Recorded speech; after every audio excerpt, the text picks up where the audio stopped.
to bid you all good morning, although it's a cold and frosty morning. I think this is the first one we've had, really.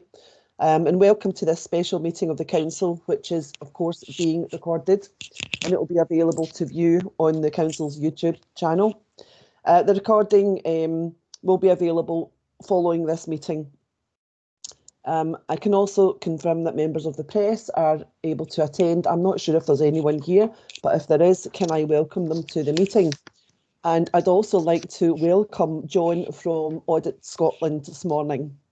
And I think you're all familiar with the basic rules to be followed at these virtual meetings that are held remotely, so I won't labour all the points that I've laboured before. I'll just mention a couple of key points, which are, as usual, to ensure that at the start of the meeting your microphones are muted, because it does cause a lot of feedback and it interferes with anyone who's speaking. Members should only have their microphones unmuted when they are speaking themselves. And members wishing to contribute on an item should either type Q in the show conversation function, or if you're having problems, just use the raise your hand function. One of the officers is standing by to keep an eye out on those two functions. So hopefully we'll spot that you want in an item.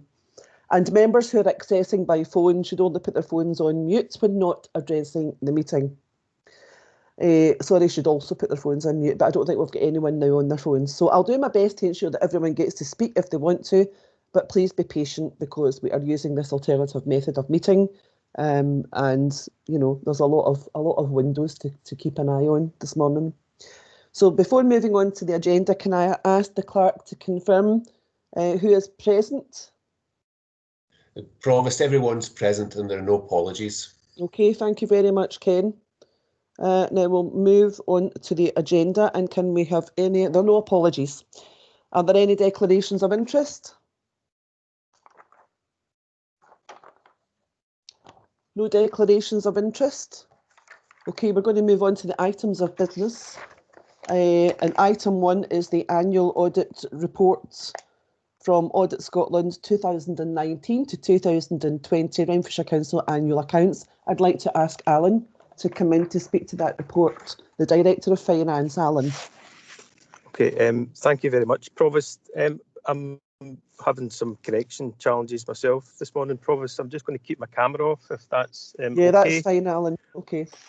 I wouldn't intend to say too much, Provost, just by way of introduction. What I would say briefly is I'm happy to be bringing this suite of reports that are on the agenda today for members' consideration and hopefully approval. I'm glad to say what is outlined in the reports represents a clean audit certificate for the Council's accounts for 2019-20. And members may recall in last year's accounts and audit closure we did experience. I think what we described last year to members is an isolated set of challenges, not reflective of our normal performance in the closure of our accounts and audit process. And I'm delighted to say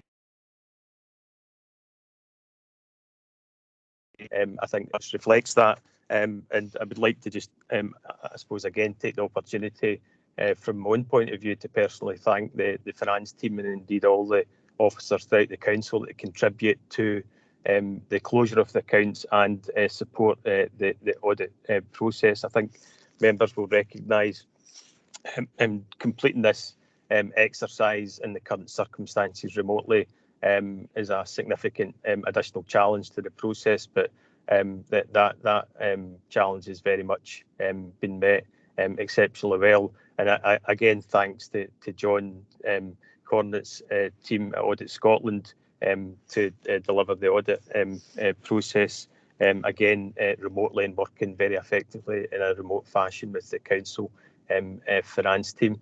In terms of the report itself, as I said, it's a clean audit certificate, so fundamentally what that gives members is assurance that the financial position that was presented in June when the draft accounts were brought to council remains as is, and that there's no material change from the financial position outlined to members in June. So I think overall it's an excellent set of reports and result for the council, and I'm very happy to be bringing these reports to the council today.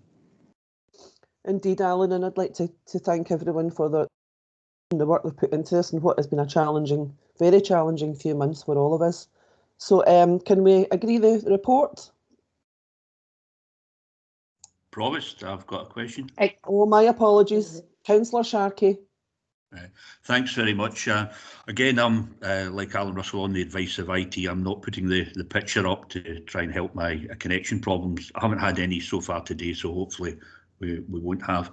But it's on page 18 of the papers in front of me, and it's the recommendations from the auditor, and particularly paragraphs 37 and 38, the recommendation about the Clyde Valley Waste Facility.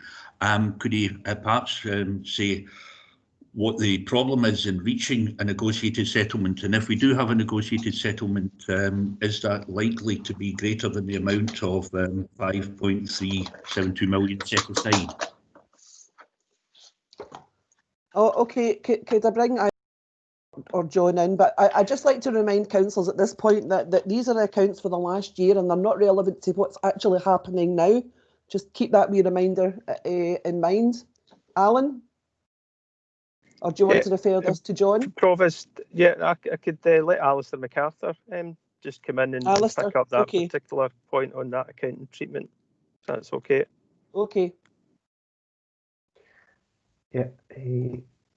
Morning, Provost and councillors. Yeah. In relation to Councillor Sharkey's question, the adjustment that has been put through is reflective of Renfrewshire Council's share, I suppose, in an accounting, from an accounting point of view, of the facility that was set up and became operational at the start of this year. The ongoing discussions with partners, really that is a reflection of the fact that we have agreed with the other councils who also have a share in the facility, that North Lanarkshire, who are the lead council for the facility.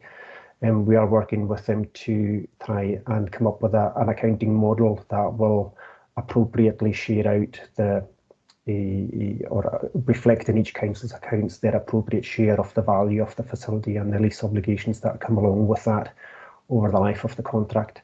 That work wasn't, unfortunately, not quite finalised in time for the inclusion in the audited accounts, but we have agreed with Audit Scotland, based on indicative figures that we have available from North Lanarkshire Council, an amount that is reflected in the accounts. And in all material respects, we have agreed with Audit Scotland that is a representative figure for our share of that particular facility, but that will be finalised once we have the final model, hopefully within the next a short number of weeks. Okay, thank you very much. Provost, my point was that we do not yet have an agreement with those other councils, whatever we might have agreed with Audit Scotland. That's correct, isn't it? Alistair? Well, the figures were available for each council. It's up to each individual council how they wish to treat that within their own respective annual accounts, and for them to agree that with their own external auditors. But in terms of the figures that were available, we have accepted the draft figures available from North Lanarkshire as being appropriate. So I wouldn't say there's an ongoing negotiation. I would say there's the finalisation of a financial model that will be reflected in future years' accounts. Okay, thank you, Alistair. Agree the report, please. Agreed. Seems that we're agreed. Thank you very much. I apologise. I should have pointed out to you that there were separate papers that have been issued to you over the last couple of days with a couple of changes, and I'm assuming that you all received them. I know that some people did, but I'm just hoping that all of you did. Okay, move on. You didn't receive any extra papers in the past few days, so we'll just go with it anyway. I'm not too fussed. I Right, certainly Anthony. did. Yeah. I didn't receive any either. I didn't receive any. Emailed to you? Emailed to you? I got a PDF, yeah. Yeah. From Alistair.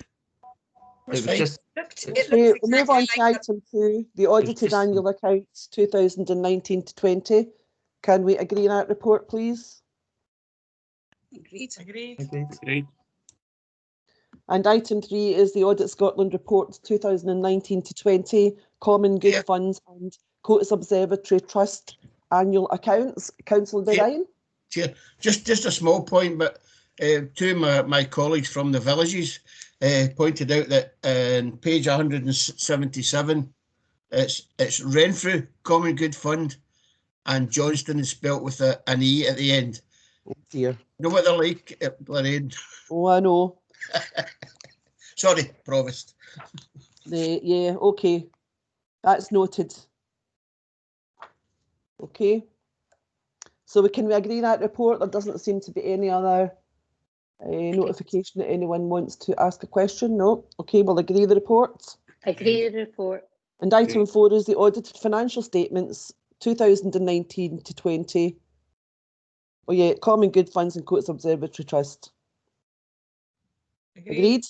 Agreed. Item 5, governance arrangements, the report by the Director of Finance and Resources. Can we agree? Agreed. Agreed. Agreed? Great. Okay, thank you so much for your attendance this morning and your patience. And we'll see you very soon at the next meeting. Christmas jumpers, Christmas pyjamas, or Christmas hats are appropriate attire. Dress appropriately. Okay? Thank you so much. Thank you. Thanks, Provost. Thank you. Thank you. Thank you. Bye. Bye. Cheers.